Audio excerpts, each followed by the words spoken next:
ده اللي الاهلي معودنا عليه طول عمره، ان احنا مع الاهلي في اي حاجه ما بنخافش. يعني زي ما الموسم ده اسوأ موسم لينا، بنكسبهم ومبسوطين وبنلعب براحتنا، يعني بندي على قد الماتش بالظبط، ما عملناش حاجه جديده. لا طبعا فوق جميل. والله هو ماتش جميل، واللعيبه بتاعتنا فرحتنا وخلتنا مبسوطين، وزعلنا الزملكاويه كلهم يعني. انا وكتاب الله من ساعه انا عندي 21 سنه يا كريم، تمام؟ وكتاب الله كسبونا مثلا بتاع 4 مرات من وانا عندي 21 سنه. يعني انا بتمنى كابتن فتحي مبروك يكمل معانا السنه الجايه ويبقى معانا في النادي.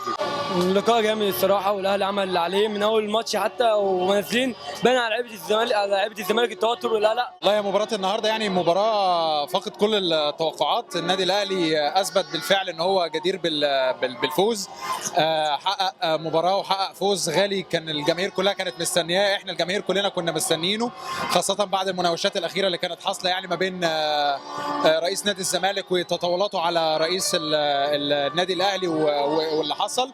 100 و10 على 10 صراحه، والاهلي لعب ماتش يعني جميل جميل جميل فوق ما بتتخيل. بس يعني الماتش بدون جمهور زي لا مؤاخذه الطبيخ اللي من غير ملح.